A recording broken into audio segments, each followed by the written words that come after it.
just one. Not four, one. The best player in the history of every franchise in the NFL, division by division. The division you have chosen today is the AFC North. The AFC North. Okay. Yes. So, TJ, the floor is yours. Well, I got to preface this, guys. You know, a few days ago, I split up the Houston Oilers and the Tennessee Titans. Yes, you did. Both of those franchises their GOAT player. And then someone on YouTube was like, well, I want to see if he does the same thing with the Browns and the Ravens because those are different. No. They are separate, though. They literally are separate in this division. But no one in the new Browns franchise has a GOAT player. So, unfortunately, Understood. there won't be one from them. All right. But there's only one GOAT in the NFL, period, one can argue, and he was a Cleveland Brown. Exactly. Okay. And now that you brought that up, we'll kick it off with him for the Cleveland Browns. I mean, lots of great players. We'll get to them. Jim Brown. That's the end of the story. For the Cincinnati Bengals, again, nice franchise, but there's one dude, and that's Anthony Munoz, and he was a bad man. For the Baltimore Ravens, again, so many players, Rich, to choose from. I went with Ray Anthony Lewis. Yes. And for the Pittsburgh Steelers, like this one I had to get right because I want to go home at some point. Wow. You know, rich history, but they didn't call him Nice Joe Green. They didn't call him Okay Joe Green or Average Joe Green or okay. He was Mean Joe Green. And, you know, I feel like his stats. This is the right answer. His body of work. This is the right out of all the Pittsburgh Steelers. Franco Harris, Terry Bradshaw. Yes. And, you know, and people sometimes get mad that we don't mention them. Jack Ham. I'm glad you're doing that, Rich. Lambert. Jack Lambert. Palomalu, Bradshaw, Swan, Ward. Big Ben, the Bus. Stallworth, Franco.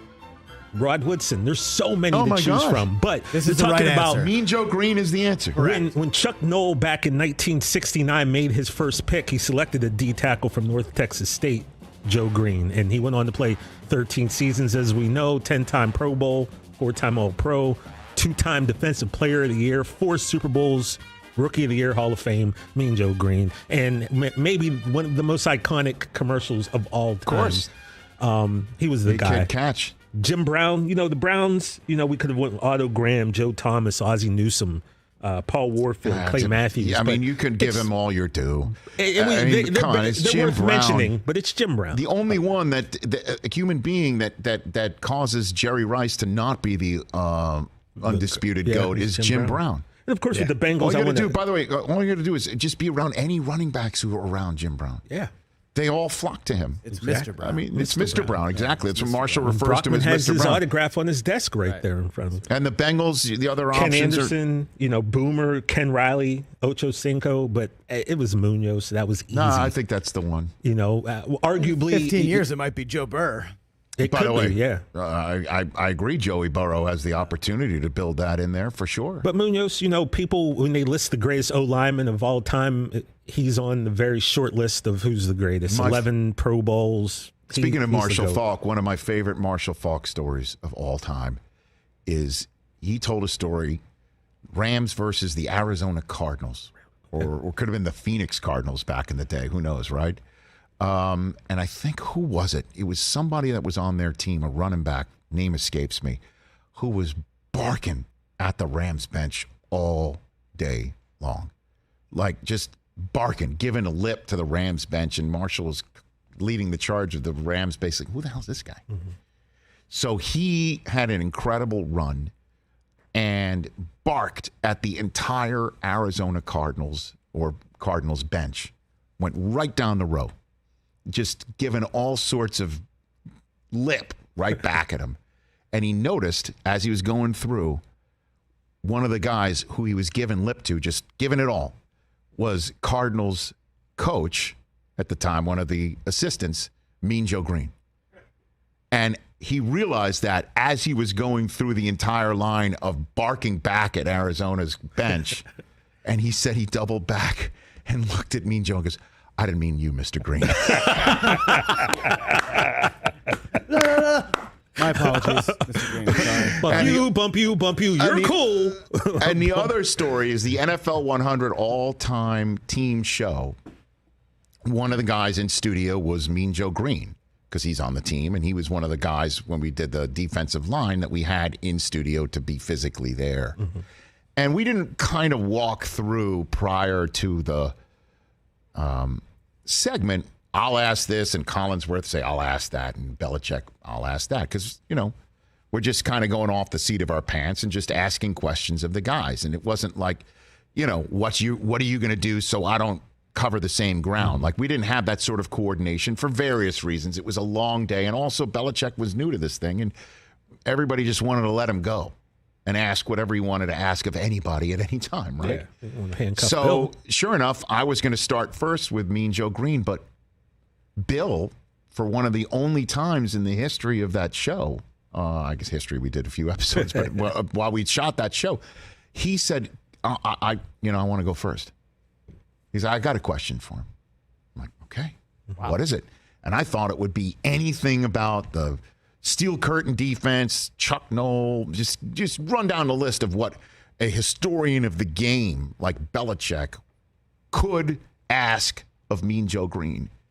And the question he asked of him was about that TV commercial. The Coke commercial. And you could have knocked me over with a feather.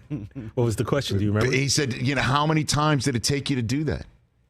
And he said that he had about 14 Coca-Colas, and he had to drink them down all one after another. He got basically sick, just slamming one soda after another. And Belichick with this big grin on his face, and I just thought that is so awesome. Like, he went pop culture because he probably knew with everything. Mean Joe Green. I don't know. I mean, who knows, man? Bill probably knew everything about Mean Joe. I don't know. I mean, if I had to choose one other than him. How do you not go two other guys? How do you not go Bradshaw? He was the quarterback of 4 championships. Yeah, we kind of forget him. Yeah, Terry he's always been forgotten by the Montana years, and then we talk about the Manning Brady years, and now Brady.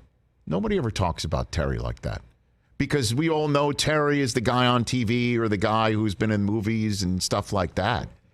But Terry had a hose too, man. He could throw it. You think it's because the Steelers were so talented, Rich? Well, and it's also that they're known for their defense. Yeah. And known for running the ball. Right. Yep.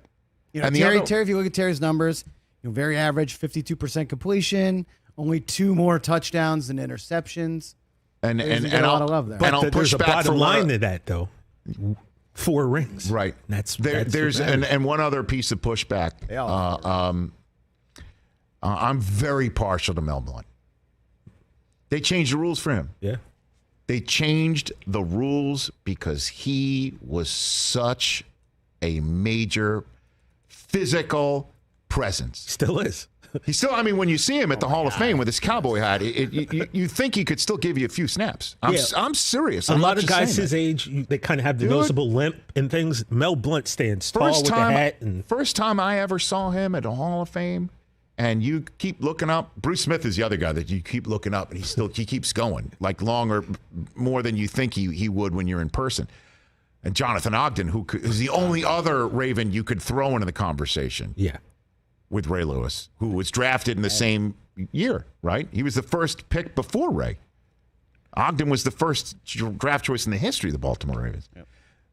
But Mel Blount, when I first met him and I saw him, I'm like, my first thought was no wonder they had to change the rules. Yeah. Like, this guy at that height, and that wingspan, and that brain was sitting back there in that era? Oh, come on, that didn't protect the offense. In that era? Yeah. And I'm glad you mentioned Ogden. We didn't get a chance to do the Ravens. Of course, Ed Reed, Jonathan Ogden, Haloti Nagata, Jamal Lewis, T. Suggs, T. Sizzle. It really came down to Ray, Ed, and Jonathan Ogden. It's Ray. You can't. I don't even think Ed would argue about Ray. Ed Reed is going to, when you go and look at this, though, there are going to be a lot of comments that say Ed Reed should have been the guy. The greatest Raven of all time? Come on now. No. Ray still looms today. He still is the personification of that defense back in the day that they still wear as a mantra for the franchise. Ogden is the only guy that I think could be involved just for a split second in the conversation.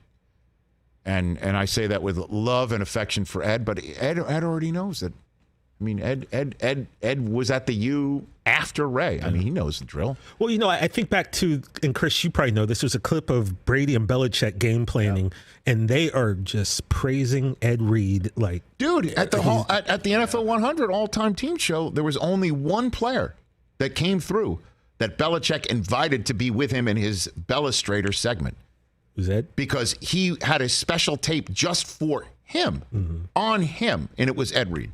If Bill could have got the chance to coach Ed, not in a pro, did coach him in the Pro Bowl, but oh my gosh, they could have got Ed on the Patriots. Question. Oh man.